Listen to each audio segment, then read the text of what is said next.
It's Naeem now. Today is day 11. 11. I've got 350. Okay, stop. Okay, whatever. Day 11. How is the way you were raised holding you back today? So yesterday's question was about how it helped me, the way I was brought up. How it hinders me, sort of related to yesterday, like the fact that I don't feel like I was ever brought up to read and be sort of take the productive route all the time. Like that was upon me. Um, like my mum, for example, didn't establish like you must do your homework, this and that when I was younger. I just, because of school and stuff, I ingrained that in me. So I guess in a way I feel like it's held me back because I could have been so much more intellectually, socially, and I could have things like travel to more places.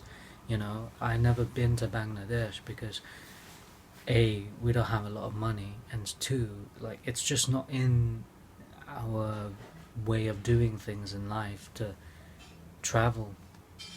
I'm not a middle class person.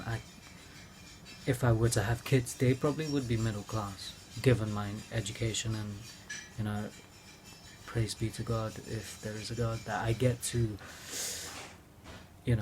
that financial stability at some point in life.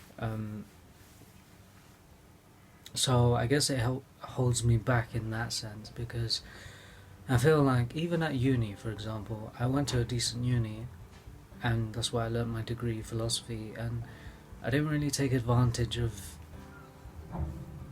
the outsides, the support systems, and sort of the meetups and the societies and stuff like that. Or I just come into my lectures, come into my seminars, and out, which is okay.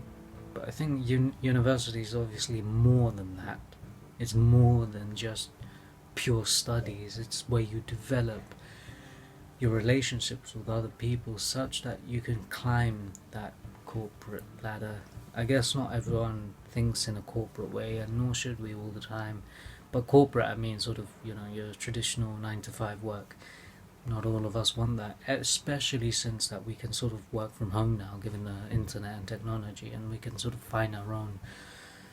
Most of us, anyway. There's obviously quote unquote key workers that need to be in person. But anyway, maybe another thing is, yeah, I guess that's about it. To be honest, just the ability to not travel to places.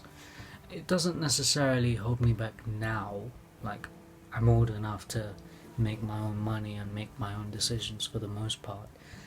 But definitely, like, it's prevented me from. I would absolutely love to see, like, ancient historical religious artifacts in different cities and countries, to hike in mountains and forests that you can't get in London, or even on the outskirts in the English country. Like, really almost spiritual places. I would love that. Because, I went abroad, when I say abroad, like a couple hours outside London, um, for a staycation, and it was a very peaceful time. And also, I then took like a day trip to Bath, and I saw the Roman baths, and even that, I mean, yes, it's in the UK, it's not outside the UK, but to sort of see things that were there thousands of years ago, like history speaks. But that's predominantly it. Also, finance, stuff like that. I don't necessarily have a massive grasp on the whole how much tax you ought to pay, your bills, your rents. But I guess that's not so much how I was raised, as like I'm not a parent. I don't own a house. if I do at some point, maybe I will learn that. But yeah, I mean, these are my answers to the question, how is the way you were raised holding you back today. If there's anything that you were held back from, then let me know. I'm sure everyone has those things, but fortunately, I live in London, where you can have that mobility to some extent. Anyway, peace, subscribe, like, comment, share. Much love.